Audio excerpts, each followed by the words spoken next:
So, am I called? Am I chosen? What is my purpose in life, God? What is it you want me to do? If you have wondered those questions, stick around, because in this video, we are going to talk about how sometimes being called, chosen, isn't always the most comfortable thing. But Jesus said a lot of amazing things will go to the ones who persevere to the end. What is he calling you to? What has he chosen you for? Come and see. Hey friends, so in Matthew chapter 22, Jesus is telling a powerful, incredibly difficult parable to a group of people, and at the very end, he leaves this drop the mic statement and says, "For many are called, but few are chosen." And I'm sure at that time when people were listening to it, they probably thought, that's not what I thought he was going to do to finish this parable off. I'll let you go read it, but the summary of the parable is this. He says there's a king that goes and has his servants invite people to his wedding banquet for his son. So he invites everybody that you think he would invite, the noblemen of his country, but people start to make excuses as to why they cannot come. It actually says, go and tell those who have been invited. So if you've ever been to a wedding, you know that you either made the list or you didn't. There's a specific reason why brides and grooms invite the people that they do. We won't get into all that in this video, but it can be assumed as I talk today. He explains about how all the preparations have been done, that the ox has been killed, that the things are prepared for a great feast. In other words, the amount of effort, resource, income that has gone into this. It says that these people literally paid no attention, that one went off to their farm, one went off to their business. Some of them even seized the servants and treated them shamefully. Now, does that sound like a family or friends that you want to come to a party, or that are responding the way that they would to come to a wedding? In this particular version of this parable in Matthew, in the book of Matthew chapter 22, it says that the king became angry and actually sent his troops and destroyed the ones that shamed and killed his servants. And he makes a statement that's very interesting. He says, the wedding feast and the banquet are prepared, but the people invited are not worthy. The word worthy there actually means weighty, or congruent with that which is also weighty. In other words, he wasn't just saying they weren't worthy to come. He was saying they don't also see the worth and value of what they've been invited to. There's a responsibility on both ends of this worthiness. Let that sink in for a second. See, when God invites us into something, he doesn't just put the full responsibility on himself or on us. It's a relational worthiness. He's inviting us into something that he's prepared already and knows the weight of already. He's asking us to accept and to trust the worth of that weightiness and to step into it and to partner with him. You know, it reminds me of what Jesus said in Matthew chapter 11, just 10 chapters before this. Jesus says, "Come to me, all you who are weary, heavy laden, and burdened, and take my yoke upon you." There's a switch and an acceptance of what the responsibility of the weightiness is. Jesus is one with the Father, and it would make sense that he would say later in Matthew 22 that these ones weren't worthy of the invitation. Then he says, go out to the main roads and invite to the wedding feast as many as you find. And then it says, and those servants went out into the roads and gathered all whom they found. Now get this. Both bad and good, it says in verse 10. So the wedding hall was filled with guests. So your worthiness is not based on how good or bad you've been. It's based on the exchange of understanding the value of what you've been invited to. But when the king came to look at the guests, he saw there a man who had no wedding garment. Remember that. And he said to him, "Friend, how did you get in here without a wedding garment?" And the man was speechless. Then the king said to the attendants, "We don't know if these are the same servants that went out to go get the people or just those who are serving in the wedding itself." He says, "Bind him hand and foot and cast him into the outer darkness, and in that place there will be weeping and gnashing of teeth." And then he drops the mic. "For many are called, but few are chosen." Now, this can look like, hey, didn't he tell the servants to go get whoever they found? Yes. That's the key. Whoever they found to be worthy, whoever they found and invited. Not those who would try to come in on their own merit or because they heard a story that you could come, but because they were actually invited. They were actually told, yes, you'll come. And here's how you know. In that culture, my friends just had a wedding here. Actually, my friend, his daughter just had a wedding here. And this garment thing comes into practice in certain cultures. The ones at the wedding, the ones that were invited to the wedding feast or to the ceremonial dinner or whatever it was in that culture, many times in a kingship would have been given a garment, and that was their invitation to the wedding. That was their receipt that said, I've been told and I've been given something to wear in honor of the king. In other words, the person that was sitting at this feast, we're not looking at the fact that he didn't have a clean garment or a dirty garment. It was that he didn't have the right garment. He didn't have the garment of Christ, the garment of the sonship, the one that was the bridegroom. He just snuck into the party and was looking like everyone else to take everything, but not necessarily to accept the wedding. There's very little thought here between a thief and this man.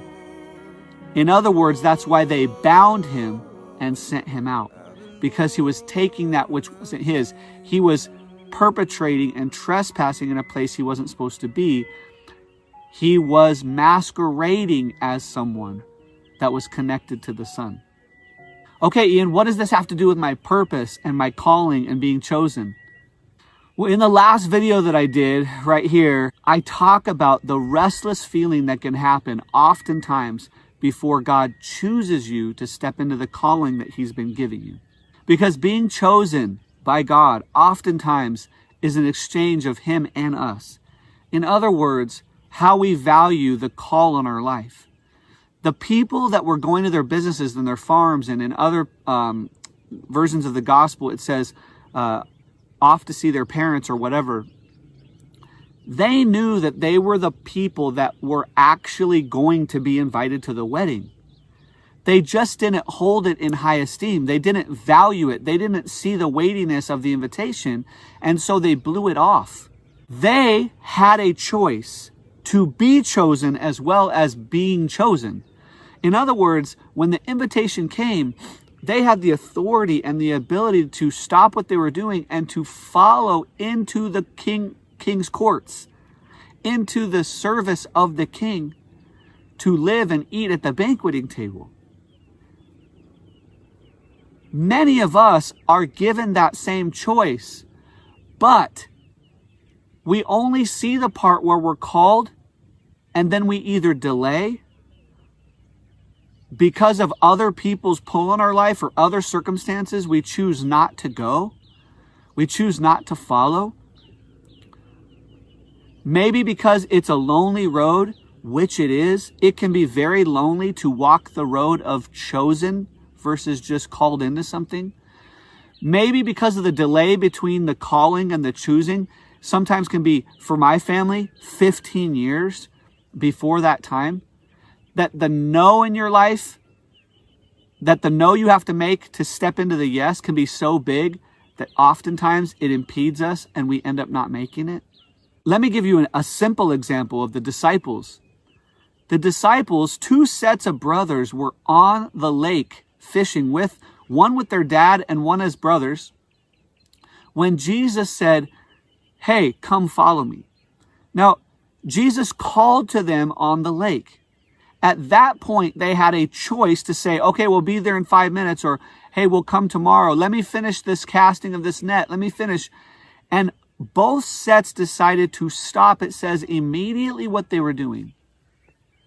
Get out of the boat and follow Jesus.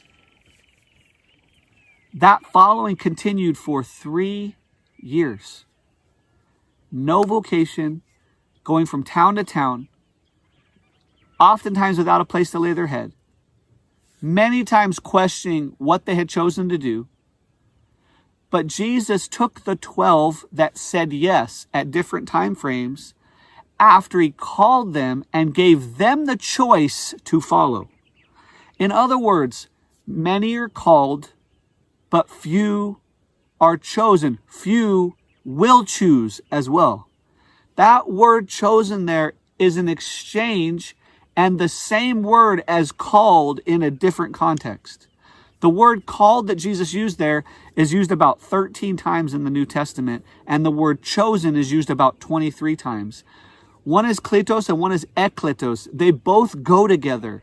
In other words, there is an exchange that goes together in the choosing. It's not just like you're the last one picked in a ball game in 5th grade in elementary school.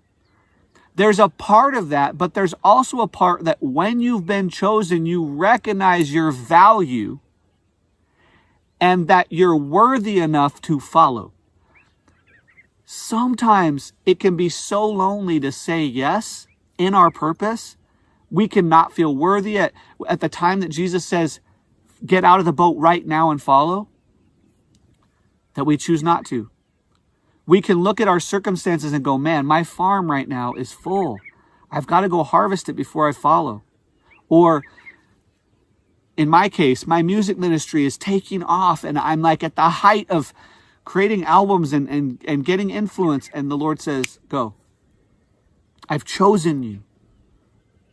I go over this in that video that I said you should watch, but the restless feeling sometimes is also a lonely feeling before you make the leap and say yes to what you've been called and chosen to do. The purpose on your life when you step into it can feel lonely.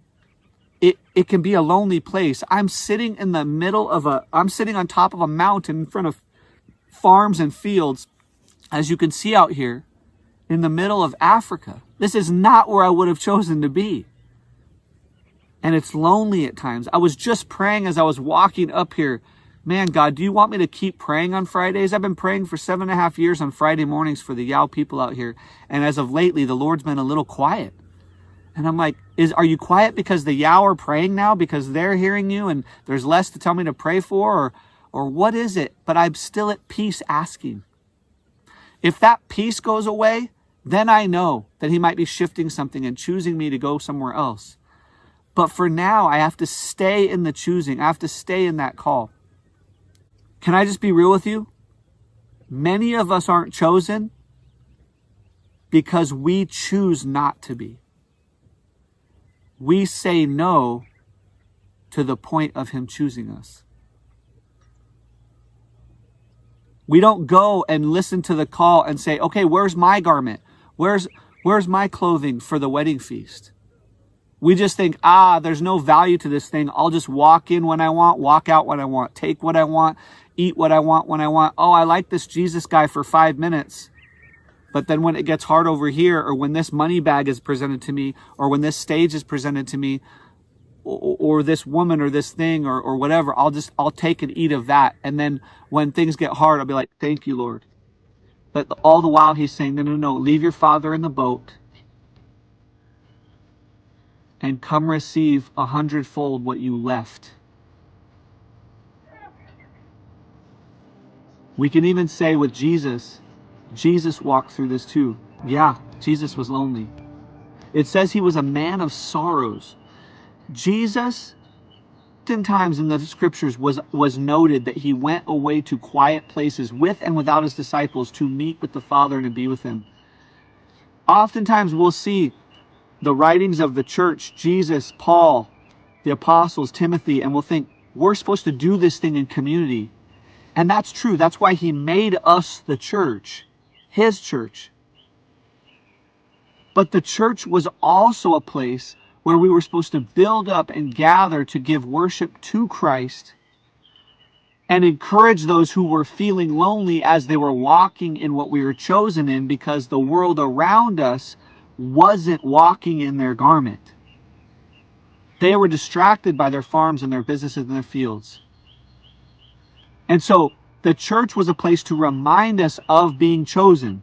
We see this in many of Paul's writings when he says to the elect, to the chosen. It's the same word. All the while, Paul's walking around feeling lonely, meeting in different towns and places, just like Jesus did.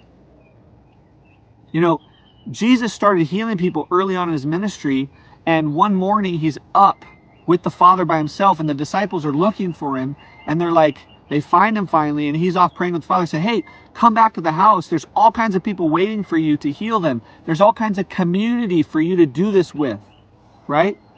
And what does he say? No, I need to go to the next town and preach, because that's what I was called to do. We need to go share the good news here as well. And so his community, I want you to catch this, was mostly the ones that were following. His community was mostly the church that was saying yes to being chosen. And at the end, his community would forsake him and had to be reminded that they were chosen and reform community. Oftentimes we can create community and then stay in that community so that we feel comfortable and say that we're doing what God wants us to do. And we may be worshiping and living pure lives, but we also have to remember that when we've been chosen, we've got to go where he tells us to go. We have to do what he says for us to do. We have to operate in the wedding garment. And that can be lonely, friends. That can be a lonely place to be. But take heart because Jesus walked that road. The disciples and Paul, many of them walked that road. Hey friend, if this is totally ringing true with you right now, if you're starting to hear it, make sure and make a comment below. Ask us a question. Ask the community a question about your calling, your purpose, your choosing, how the video is relating to you so far. And hit the like and subscribe button. It helps the algorithm for us to know who it is that we can really be serving, and then you won't miss any content in the future. When Jesus invited you into his kingdom and said, come follow me, did you ask him where? Did you say, I'll follow? Did you hear him say, come follow me? And then did you wait? This video is not to bring guilt or shame on anyone. It's to instill hope and to remind us, what did you follow him into? Go take that to the Father and ask him, are there things that you've been asking me to follow you into that I'm not? Are there things you told me to say no to that I didn't? Are there things you're telling me to say yes to that I haven't? Are there things you're telling me to let go of that I've been unwilling? Am I wearing the garment of the wedding banquet? Or have I snuck in? But what is your calling? What is the purpose that God has for you in life? Many are called, but few choose to be chosen. Few are chosen.